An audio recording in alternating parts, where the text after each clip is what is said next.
Wait. Ryan and Shazid, what happened? এত খুশি কেন?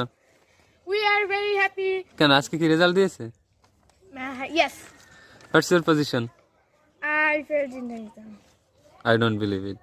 You are joking. What's your position? Oh, my position is first. Okay, let me check. Wow, প্রথম হয়েছে এবারও first হয়েছে। Yeah. শুভকামনা তোমার জন্য।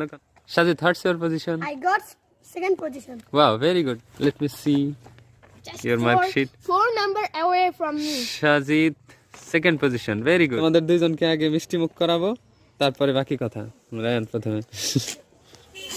হ্যাঁ, এবার Shazid। তুমি যে প্রথম হয়েছো, তোমার অনুভূতি কি? প্রথমে আমি বলবো আলহামদুলিল্লাহ, আল্লাহর দরবারে শুকরিয়া যে আমাকে প্রথম হওয়ার তৌফিক দিয়েছে। তারপর বলবো আমার মা যে নাকি আমাকে সকালে ঘুম থেকে উঠে পড়তে বসাইছে। তারপর আমার মামা যে সব সময় আমাকে পড়ার জন্য চাপ দিছে, এই জন্যে আমি হতে পেরেছি। এবং স্কুলের স্যারের অনেক ধন্যবাদ। আমি যে স্কুলে ফার্স্ট হয়েছি, কিন্তু আমার থেকে তোমারই প্রশংসা হয়েছে বেশি। কিভাবে? আমি কি পরীক্ষা দিছি নাকি?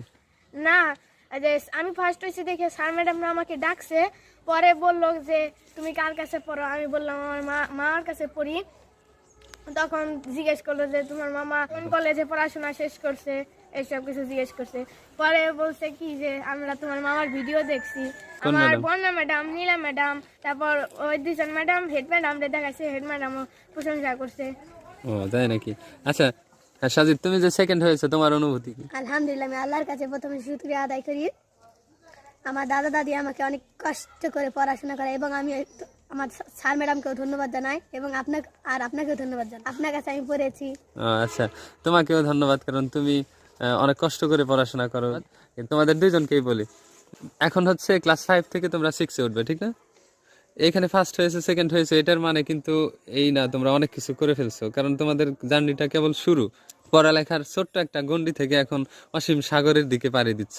পড়াশোনা কিন্তু এখন দিন যাবে, আরও কিন্তু অনেক কিছু তোমাদের জানতে হবে, পড়াশোনা আরও বাড়বে, তখন তোমাদের আরও বেশি পরিশ্রম করতে হবে। এখন তোমরা যতটুকু পরিশ্রম করেছো, যতটুকু পড়াশোনা করেছো, এইটুকু কিন্তু এখন পরের ক্লাসে আর চলবে না, কারণ পরের ক্লাসটা উপরের ক্লাস। তোমাদের পড়াশোনাও বেশি, আরও বেশি জানতে হবে, বেশি জ্ঞান অর্জন করতে হবে, বেশি চেষ্টা করতে হবে, তাহলে তোমরা ভালো করতে পারবা। আর হাই স্কুলে যাওয়ার পরে রায়ান তো মাশাল্লাহ জেলা স্কুলে চান্স হয়েছে, জেলা স্কুলে ভর্তি হয়েছে। সাজিদও হয়তো শহরে ভালো কোনো স্কুলে ভর্তি হবে, সেখানে দেখবে তোমাদের আরও অনেক বেশি কম্পিটিশন। সেখানে কিন্তু তুমি ভালো পড়াশোনা না করলে তাহলে কিন্তু তুমি পিছিয়ে পড়বে, তোমার আগে অনেকেই চলে যাবে। ঠিক আছে? তাহলে পড়াশোনা তোমরা যদি মনোযোগ দিয়ে ভালোভাবে পড়াশোনা করো, তাহলে তোমরা নিজেরাও বড় হতে পারবে, নিজেদের